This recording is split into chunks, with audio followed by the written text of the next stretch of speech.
नमस्कार। खबरें अभी तक के फेसबुक लाइव में आप सभी का स्वागत है। मैं हूं आपके साथ नासिर कुरैशी। एक बार फिर से देश में किसान आंदोलन की आहट सुनाई दे रही है। कई किसान संगठनों की तरफ से 13 फरवरी को दिल्ली कूच का ऐलान किया गया है और किसानों के इस दिल्ली कूच के ऐलान के बाद सरकार प्रशासन अलर्ट पर है। तरह तरह के इंतजाम किए जा रहे हैं। हरियाणा की अगर हम बात करें, क्योंकि पंजाब से किसानों का ऐलान है कि वो पंजाब से होते हुए हरियाणा होते हुए दिल्ली पहुंचेंगे, तो इस सिलसिले में हरियाणा में अलग अलग बॉर्डर्स पर जहां जहां पंजाब और हरियाणा की सीमाएं मिलती हैं वहां पर बहुत सारे इंतजाम किए गए हैं। और इसके अलावा हरियाणा के कई जिलों में धारा 144 लागू की गई है। हरियाणा के कई जिलों में इंटरनेट सेवा को बंद कर दिया गया है। जिन जिन जिलों में इंटरनेट सेवा बंद है उसके बारे में अगर हम बताएं तो 7 जिले हरियाणा के हैं जहां पर इंटरनेट सेवा बंद कर दी गई है और बल्क एसएमएस पर भी प्रतिबंध लगा दिया गया है। इसके अलावा पंजाब और हरियाणा के कई बॉर्डर पर सुरक्षा के पुख्ता इंतजाम किए गए हैं। मोबाइल इंटरनेट हरियाणा के अंदर अंबाला, हिसार, जींद, कुरुक्षेत्र, कैथल, फतेहाबाद और सिरसा में बंद रहेगा। यानी आज सुबह से इंटरनेट की सेवा बंद कर दी गई है और ये 13 तारीख तक, 13 फरवरी रात 12 बजे तक इंटरनेट की सेवा हरियाणा के अंदर इन जिलों में बंद रहेगी और हो सकता है कि कुछ और जिले इसमें ऐड कर दिए जाएं। इसके अलावा अगर बात की जाए तो जिन जिलों के अंदर धारा 144 लगाई गई है हरियाणा के अंदर किसानों के दिल्ली कूच के ऐलान को देखते हुए, उसमें सोनीपत, झज्जर, पंचकुला, अंबाला, कैथल, हिसार, सिरसा, फतेहाबाद और जींद शामिल हैं और हो सकता है कि कल और परसों इसमें कुछ और भी जिले ऐड कर दिए जाएं। इन तमाम जिलों में सुरक्षा के, पुलिस के पुख्ता इंतजाम हैं और जो जो सीमाएं हरियाणा के बॉर्डर से, पंजाब के बॉर्डर से मिलती हैं वहां पर और ज्यादा मजबूत तरीके से किसानों को दिल्ली कूच से रोकने की कोशिश के लिए इंतजाम किए गए हैं। शंभू बॉर्डर की अगर बात की जाए तो यहां पर बड़े बड़े बैरिकेड्स, नुकीले तार वगैरह सब लगा दी गई हैं, दीवारें बनाई गई हैं। तो वो सारी तस्वीरें भी हम आपको लगातार अपने चैनल पर, खबरें अभी तक पर दिखा रहे हैं। और इसके अलावा अगर बात की जाए तो जो और दूसरे बॉर्डर हैं वहां पर भी इंतजाम है। कीलें लगाई गई हैं सड़कों पर। कुछ जगह फतेहाबाद से एक तस्वीर सामने आई थी कि किस तरह से वहां पर सड़क पर कीलें बिछा दी गई हैं, तो वो तस्वीरें भी सामने आई हैं।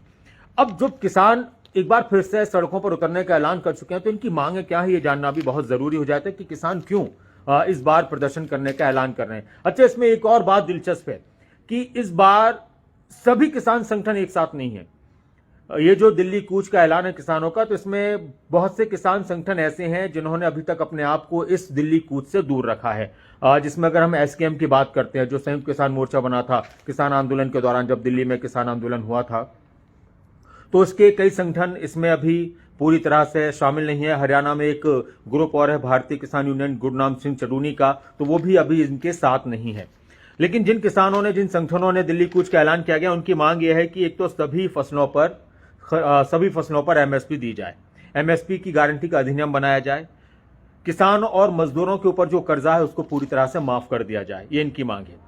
लखीमपुर खीरी हत्याकांड मामले में न्याय मिलना चाहिए किसानों को, किसान परिवारों को। और एक बात यह भी है कि समझौते के मुताबिक जो किसान घायल थे उनको 10 लाख रुपए का मुआवजा दिया जाए। और दिल्ली मोर्चा समेत देश भर में सभी आंदोलन के दौरान, जब दिल्ली में मोर्चा लगा था किसानों का और देश भर में किसान आंदोलन हुए तो उस दौरान किसानों के ऊपर जितने भी केस दर्ज किए गए थे उनको रद्द किया जाए, खत्म किया जाए। किसान आंदोलन के दौरान जान गंवाने वाले किसानों और मजदूरों के परिवारों को मुआवजा मिलना चाहिए और नौकरी मिलनी चाहिए, ये इनकी एक मांग है। दिल्ली में किसान मोर्चा के शहादत स्मारक के लिए जगह दी जाए। दिल्ली में जो किसान आंदोलन हुआ था तो उस दौरान जो किसान जिनकी मौत हुई थी तो उनको किसान कहते हैं कि वो शहीद हुए थे, तो उनके लिए शहादत स्मारक बनाने के लिए जगह दी जाए। एक मांग यह है कि बिजली क्षेत्र को निजी हाथों में देने वाले विधेयक को रद्द किया जाए। जो इलेक्ट्रिसिटी का सिस्टम है उसको निजी क्षेत्रों में न दिया जाए, उसको रद्द किया जाए, उस विधेयक को। कृषि क्षेत्र को वादे के अनुसार प्रदूषण कानून से बाहर रखना चाहिए। कृषि क्षेत्र को, जैसे अक्सर हम देखते हैं कि पराली का मुद्दा उठता है और ये कहा जाता है कि पराली की वजह से प्रदूषण फैल रहा है, तो उसकी वजह से भी काफ़ी जगहों पर किसानों पर कार्रवाइयाँ होती हैं। तो इनका कहना है कि उसको प्रदूषण का जो अधिनियम है, प्रदूषण कानून है, उससे बाहर रखा जाए कृषि क्षेत्र को, जिसमें मान लीजिए कि ट्रैक्टर से धुआं उठने वाला है, या जनरेटर जो खेतों में सिंचाई के लिए इस्तेमाल किया जाता है ट्यूबवेल चलाने के लिए, या फिर पराली का धुआं हो।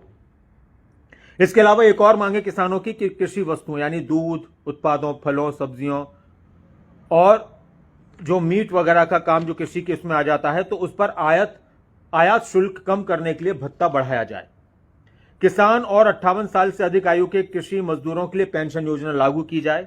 स्वामीनाथन आयोग की रिपोर्ट को लागू किया जाए। स्वामीनाथन आयोग की रिपोर्ट जो काफी चर्चाओं में रहती है और अक्सर किसान इस रिपोर्ट को लागू करने की मांग करते हैं। और अभी आपको मालूम हो कि एमएस स्वामीनाथन जो बहुत बड़े कृषि वैज्ञानिक थे, उनको भारत रत्न देने का भी ऐलान सरकार की तरफ से किया गया है। तो बहुत सारे किसानों का ये कहना है, किसान नेताओं का ये कहना है, पॉलिटिकल पार्टीज का ये कहना है कि हकीकत में तो स्वामीनाथन को भारत रत्न वो होता जब उनकी रिपोर्ट को लागू कर दिया जाता। तो ये किसानों के आंदोलन से जुड़ी बातें थीं। तो एक बार फिर से आपको बता दें कि पुलिस की तरफ से, प्रशासन की तरफ से एक एडवाइजरी ये भी जारी की गई है कि अगर आप हरियाणा या दिल्ली में हैं तो बहुत ज़्यादा ज़रूरी काम आपको ना हो तो आप पंजाब ना जाएं, बल्कि अपने प्लान्स अगर बहुत इमरजेंसी नहीं है तो पोस्टपोन कीजिए आप। और इंतज़ाम वगैरह काफ़ी जगहों पर आपको परेशान होना पड़ सकता है, क्योंकि बॉर्डर्स पर काफ़ी जगहों पर रोक लगाई गई है, सील कर दिए गए हैं बॉर्डर्स। तो एक बार मैं आपको और बता दूं कि हरियाणा के किन ज़िलों के अंदर धारा 144 लागू, जिसमें सोनीपत है, झज्जर है, पंचकुला है, अंबाला है, कैथल है, हिसार है, सिरसा, फतेहाबाद और जींद है। और अभी फिलहाल अंबाला, हिसार, कुरुक्षेत्र, कैथल, जींद, फतेहाबाद और सिरसा में इंटरनेट सेवाएं बंद हैं और ये 13 तारीख तक बंद रहेंगी। अगर सब कुछ ठीक रहा तो खुल जाएंगे। और अगर लेकिन जिस तरह के हालात हैं, जिस तरह की किसानों की तैयारी है और जिस तरह के प्रशासन की तैयारी है, उससे लग रहा है कि दोनों तरफ से अपनी अपनी पूरी तरह से तैयारी कर रखी है कि किसान आगे बढ़ने की कोशिश करेंगे और प्रशासन को रोकने की कोशिश करेगा। हम सबकी तो यही कामना है कि कुछ भी ऐसा गलत ना हो जिससे किसी भी तरह से, चाहे वो किसानों को कोई परेशानी हो, चाहे आम जनता को परेशानी हो, चाहे हमारे सुरक्षा कर्मियों को कोई परेशानी हो। तो आप भी अपना ख्याल रखें और अगर इस दौरान कुछ प्लान्स आपके इधर उधर जाने के हैं तो उस पर थोड़ा सा आप गौर करें। आप बने रहें खबरों अभी तक के साथ। खबरों अभी तक पर लगातार आपको हम चैनल पर और अपने सोशल मीडिया प्लेटफॉर्म पर तमाम अपडेट से रूबरू कराते रहेंगे। नमस्कार।